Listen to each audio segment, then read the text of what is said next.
नमस्कार, आपके साथ मैं हूं निधि और आप देखना शुरू कर चुके हैं जॉब्स इटर्नल की विशेष पेशकश रोजगार यात्रा, जिसमें आपको अवगत करवाया जाता है देश भर की शिक्षा व रोजगार से जुड़ी खबरों से। यहाँ ना राजनीति है, ना बॉलीवुड है और ना ही कोई हंगामा। बात होती है तो सिर्फ युवाओं के भविष्य से जुड़ी खबरों की। अगर आपके पास भी ऐसा कोई मुद्दा है या कोई खबर है जो आप हम तक पहुंचाना चाहते हैं तो हमें मेल कीजिए jobseternal@gmail.com पर। आज की रोजगार यात्रा में विस्तार से बात करेंगे कर्नाटक से शुरू हुए हिजाब विवाद के बारे में। आपको बताएंगे कि क्या है पूरा मामला, क्यों लगा रखी है कर्नाटक में धारा 144। साथ ही बात करेंगे कि क्या फर्क होता है हिजाब, मास्क और बुर्का में और क्या रही बड़े बड़े नेताओं की इस पर प्रतिक्रिया। लेकिन उससे पहले देखिए आज की शिक्षा और रोजगार से जुड़ी न्यूज हेडलाइंस। नीट यूजी के दूसरे राउंड की काउंसलिंग के लिए शुरू हुए आवेदन। उम्मीदवार कर सकते हैं 17 फरवरी से 21 फरवरी के बीच चॉइस फिलिंग। 26 फरवरी को घोषित होगा काउंसलिंग का रिजल्ट। यूपी पुलिस भर्ती की संभावित कट ऑफ रह सकती है इस प्रकार: अनारक्षित 330, ओबीसी 300, ईडब्ल्यूएस 290, एससी 255 और एसटी 240। ईस्ट कोस्ट रेलवे में अप्रेंटिस के 756 पदों पर निकली भर्ती। उम्मीदवार 7 मार्च तक कर सकते हैं आवेदन। 10वीं पास व आईटीआई उत्तीर्ण अभ्यर्थी कर सकते हैं आवेदन। आईसीएसई और आईएससी टर्म 2 की परीक्षाओं का आयोजन अप्रैल के अंतिम सप्ताह में। टाइम टेबल जल्द होगा जारी। राजस्थान में फिर से खुले नर्सरी से 5वीं तक के स्कूल, जल्द ही देना होगा एग्जाम।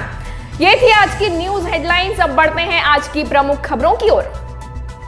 दरअसल कर्नाटक के उडुपी से शुरू हुए हिजाब विवाद की आज पूरे देश में महसूस की जा रही है। राजनीतिक पार्टियां अपने अपने हिसाब से इस पर राजनीतिक रोटियां सेक रहे हैं। वहीं हिजाब मुद्दे पर विरोध के कारण बंद किए गए कर्नाटक के सभी कॉलेज आज 16 फरवरी से खुल गए हैं।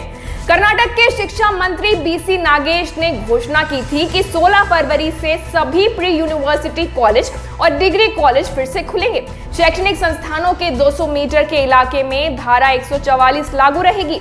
बागलकोट, बैंगलोर, चिकबलपुर, गदग, शिमोगा, तुमकुर, मैसूर, उडुपी, दक्षिण कन्नड़ और टुमकुर जिले में धारा 144 के साथ कॉलेज खोले गए हैं।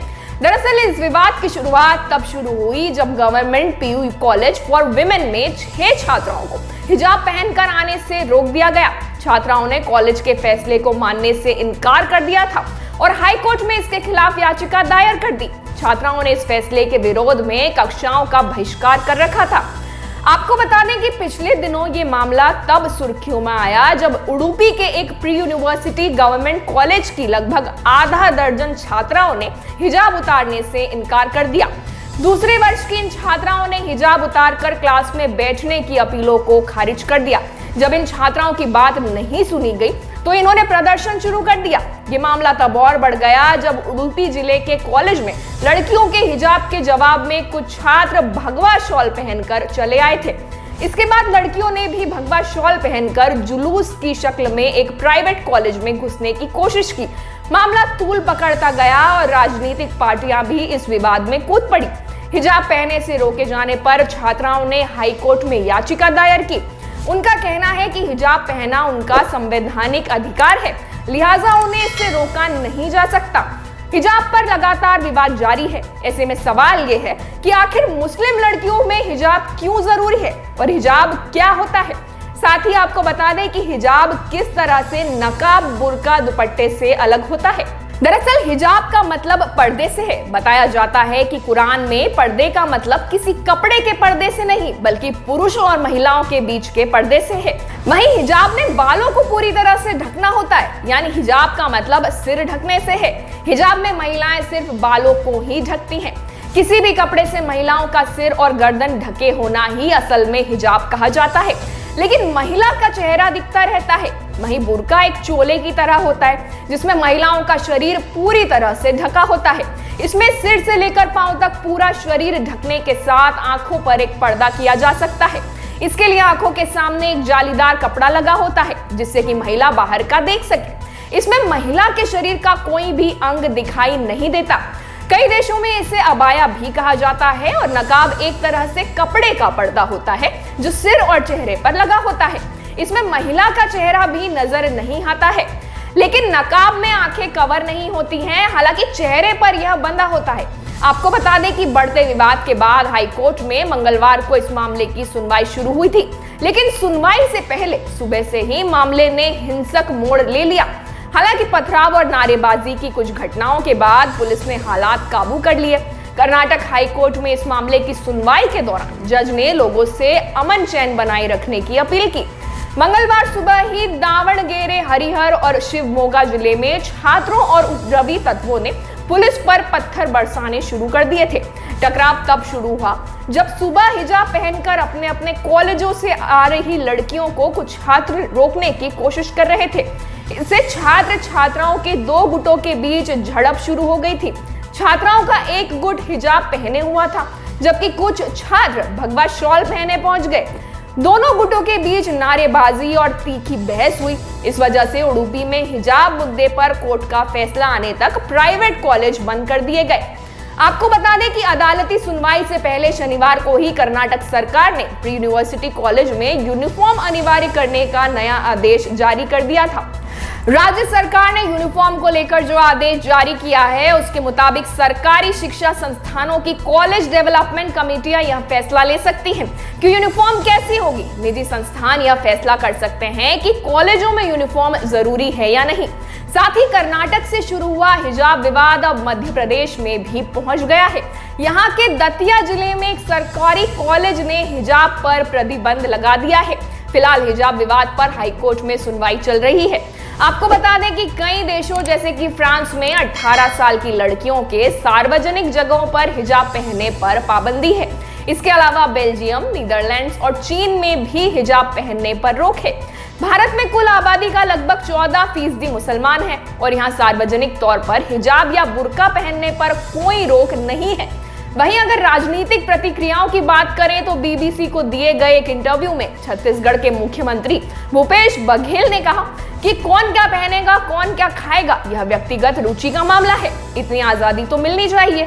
सीएम ने कहा, हमारे यहाँ कवर्धा में किया धर्मांतरण का मामला उठाया, धर्म संसद के जरिए गांधी जी के बारे में, लेकिन हमने सख्ती से उसका दबाया भी।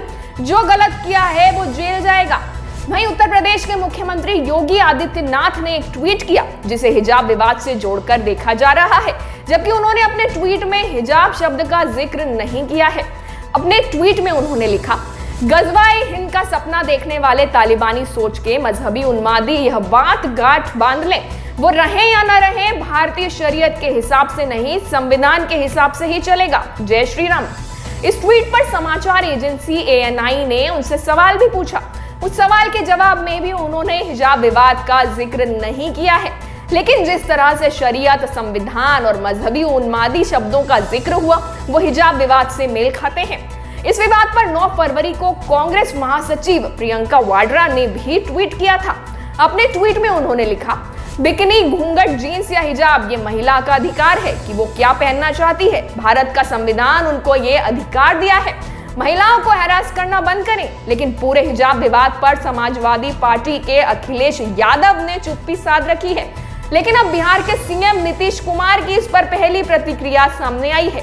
बिहार के सीएम ने कहा, बिहार में हिजाब पर कोई विवाद नहीं, जिसका जो धर्म में आस्था हो वो उसे माने, वो माथे पर पहने, हमें कोई आपत्ति नहीं, हम लोग सबकी इज्जत करते हैं। सीएम नीतीश कुमार से हिजाब पर सवाल हुआ तो उन्होंने कहा, छोड़िए ना, वो सब बेकार है, जो आप लोग कर रहे हैं वो सब बेकार है। कोर्ट गया है तो यहाँ पर क्या करिएगा, जो यहाँ पर हम लोगों ने स्कूल में शुरू किया। अब सब जो पहनता है एक तरह का पहनता है, लेकिन अब सर के ऊपर कोई कुछ लगा देगा या कोई चंदन या कुछ लगा लेगा तो वो सब पर कुछ है। ऐसे में हम लोग के नजर में कोई खास बात नहीं है और अब बिहार में कोई बात सुनते हैं, लेकिन दुनिया या देश में कोई बात होते रहता है, वो एक अलग बात है। ये था हिजाब विवाद का पूरा मामला। क्या है इस पर आपकी राय, हमें कमेंट बॉक्स में जरूर बताइए। अब बढ़ते हैं आज की अगली खबर की ओर। रीट 2021 पेपर लीक प्रकरण की जांच सीबीआई से कराने की मांग को लेकर भारतीय जनता पार्टी की ओर जयपुर में बड़ा प्रदर्शन किया गया। मंगलवार 15 फरवरी को हुए इस प्रदेश व्यापी विरोध प्रदर्शन में हजारों की तादाद में कार्यकर्ता शामिल हुए। भाजपा मुख्यालय पर सभा करने के बाद हजारों कार्यकर्ता और पार्टी के नेताओं ने विधानसभा की ओर कूच किया, लेकिन पुलिस ने किलोमीटर पहले ही 22 गोदाम सर्किल के पास बैरिकेड्स लगाकर रोक दिया। गुस्साए कार्यकर्ताओं ने पुलिस की ओर से लगाए गए बैरिकेड्स उखाड़कर फेंक दिए। बीजेपी के कार्यकर्ता बैरिकेड्स तोड़कर आगे बढ़ने की कोशिश करने लगे तो पुलिस ने वाटर कैनन से पानी फेंक कर रोक दिया। बाद में सैकड़ों कार्यकर्ताओं को पुलिस हिरासत में लिया गया। भाजपा द्वारा विधानसभा के बाहर प्रदर्शन किए जाने के दौरान मुख्यमंत्री अशोक गहलोत सदन में थे। राज्यपाल के अभिभाषण पर चर्चा के बाद जवाब देते समय गहलोत ने भाजपा के प्रदर्शन पर चुटकी ली। उन्होंने कहा कि विधानसभा के बाहर वे लोग प्रदर्शन कर रहे हैं, वहां उनकी दुर्गति हो रही है, लोग आ ही नहीं रहे और नेता लोग इंतजार कर रहे हैं, इनकी तो पोल खुल गई है। मुख्यमंत्री अशोक गहलोत ने कहा कि राज्यपाल के अभिभाषण पर पक्ष विपक्ष की बहस होती है, उसके बाद जवाब दिया जाता है, लेकिन दुर्भाग्य से बहस तो हुई ही नहीं। केवल सत्ता पक्ष के लोगों ने अपनी बात कही। भाजपा के सदस्य तो सदन में मौजूद ही नहीं है, अब किससे जवाब दें। इसके बाद करीब 1 घंटे तक मुख्यमंत्री ने अभिभाषण पर अपना वक्तव्य दिया।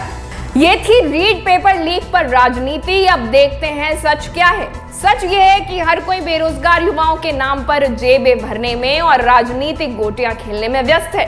सरकार को युवाओं के अंधकारमय भविष्य से ज्यादा चंद लुटेरों को बचाने की चिंता है। विपक्ष को लग रहा है कि उसकी झोली में अचानक बड़ा मुद्दा आ गिरा है जो उसकी 3 साल की निष्क्रियता और आपसी फूट पर पर्दा डाल देगा। और अफसर वे दोनों पक्षों को उलझाकर उस बंदर जैसा व्यवहार कर रहे हैं जो बिल्लियों को लड़ाकर उनकी रोटी छीनने में माहिर है। परेशान हो रहे हैं तो केवल राजस्थान के बेरोजगार युवा जो हर साल नौकरी का सपना देखते हैं, साल भर मेहनत करते हैं और फिर शून्य पर आ जाते हैं। उन्हें लगने लगा है कि आसुरी शक्तियां मिलकर उनके बदन के फटे कपड़ों तक को नोच खाएंगे। होने को हमारे प्रदेश में एक से एक लोकप्रिय नेता हैं, लेकिन उनकी चिंता बजटीय घोषणा और दिखावटी हमदर्दी से आगे नहीं बढ़ पाती। उन्होंने और राज्य के बुद्धिमान अफसरों ने मिलकर जैसे लक्ष्य बना रखा है कि राजस्थान के युवाओं को रोजगार देना ही नहीं है, सारे संसाधनों पर केवल उनका हक है। हर साल भर्ती खोलकर सपने दिखाए जाते हैं, लाखों युवाओं से आवेदन पत्रों और फीस के नाम पर करोड़ों रुपए ले लिए जाते हैं, फिर परीक्षाएं रद्द हो जाती हैं, पर इन करोड़ों रुपए का कोई हिसाब नहीं देता। अपराध नेताओं और अफसरों का भुगतते हैं गरीब युवा। अब तो ये लगता है कि प्रश्न पत्रों को लीक भी सोची समझी योजना के तहत कराया जाने लगा है ताकि युवाओं से फीस के नाम पर इकट्ठा पैसा हड़पने का मौका मिल जाए। कांग्रेस की मौजूदा सरकार के शासन में सबसे पहले पुस्तकालय भर्ती परीक्षा का पेपर लीक किया गया, फिर जेईएन परीक्षा का। 2021 में एसआई की भर्ती परीक्षा हुई तो फिर पर्चा लीक हो गया। उसके बाद पहले पटवारी परीक्षा और अब अध्यापक पात्रता परीक्षा यानी रीट का भी वही हश्र हुआ। इस मामले में भाजपा भी कम नहीं रही। उसके शासन में आरएएस परीक्षा 2013 में पेपर लीक हुआ। 2018 में कांस्टेबल परीक्षा निरस्त की गई। कनिष्ठ लेखाकार की 2013, 2015 व 2016 परीक्षाओं का भी यही हश्र हुआ। क्लर्क ग्रेड द्वितीय की परीक्षा का पर्चा भी आउट हो गया। जेल प्रहरी भर्ती परीक्षा का भी ऐसा ही अंजाम हुआ।